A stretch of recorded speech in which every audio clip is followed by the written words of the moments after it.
तो दोस्तों, स्वागत है आपका मेरे चैनल ब्लडी स्टोरी पे, जहाँ पे आप मेरे साथ जुड़कर एक से एक बेहतरीन कहानियाँ सुन सकते हैं, वो भी हिंदी में। और ये कहानियाँ सच्ची घटना पर आधारित होंगी। तो दोस्तों, आज जो मैं स्टोरी आपके सामने लेके आया हूँ, वो मेरे दोस्त से जुड़ी हुई है, जो मेरे साथ कॉलेज में पढ़ा करता था आज से 4 साल पहले। तो हेडफोन्स लगा लीजिए और दिल थाम लीजिए और जुड़ जाइए मेरे साथ इस कहानी में। सर्दियों की वो रात थी। कोहरे ने पूरे गांव को ढक रखा था। गांव से दूर एक पुरानी इमारत में था हम सरकारी लड़कों का हॉस्टल। यहाँ पढ़ने आते थे आसपास के गांव के लड़के, लेकिन उस हॉस्टल के बारे में एक डरावनी बात मशहूर थी। रात के वक्त वहाँ एक औरत दिखाई देती थी, सफ़ेद साड़ी में, खुले बालों के साथ। सब कहते थे कि एक अफवाह है, पर एक लड़का था, अभिषेक, जिसने सच्चाई को बहुत ही करीब से देखा था। दोस्तों, अभिषेक गांव से शहर पढ़ने के लिए आया था। सरकारी कॉलेज में एडमिशन हुआ और उसे उसी पुराने हॉस्टल में कमरा मिला। कमरा था तीसरी मंजिल पर, बिल्कुल कोने में। सर्दी का मौसम था और रातें बहुत लंबी हुआ करती थीं। पहली रात सब ठीक रहा, लेकिन दूसरी रात, आधी रात को किसी ने उसके दरवाजे पर आके दस्तक दी। अभिषेक ने सोचा शायद कोई दोस्त होगा। दरवाज़ा खोला, लेकिन वहाँ कोई नहीं था। कॉरिडोर में बस ठंडी हवाएं चल रही थीं और दूर गलियारे से किसी के पायल की आवाज़ आ रही थी। वो डर गया, खिड़की बंद की और कंबल ओढ़कर सो गया।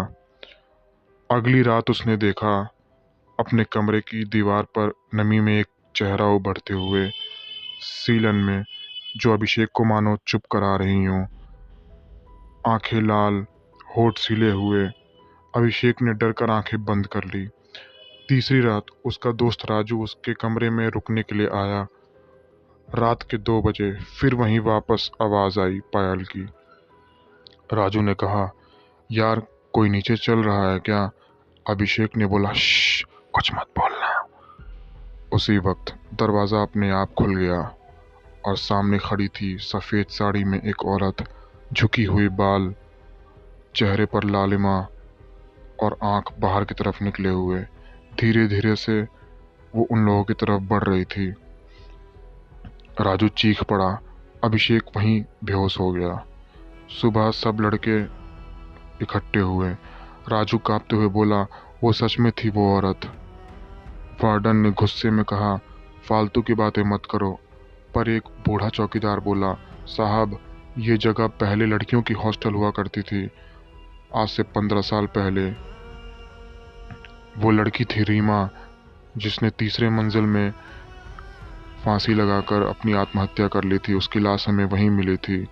अभिषेक ने तय किया कि अब वो वहाँ नहीं रहेगा। अभिषेक का शरीर दिन प्रतिदिन बहुत ज़्यादा कमज़ोर होते जा रहा था और उसे अपना शरीर अपने आम भार से ज़्यादा भार प्रतीत होता था। लेकिन उस रात जब उसने सामान पैक करने की सोची, उसके कमरे में लाइट खुद ब खुद बंद होने लगी, खुलने लगी, और दर्पण में वही औरत दिखाई दी, रीमा, खून भरी आंखों के साथ। तुम जाओगे कहाँ? अब तुम मेरे हो। अभिषेक की सांसें थम गईं। उसने भगवान को पुकारा। अचानक हवा का एक झोंका आया और खिड़कियां टूट के नीचे गिर गईं। अगली सुबह गांव के लोग उसे बेसुध हालत में पाए। उसकी आंखें लाल थीं, होठ कांप रहे थे।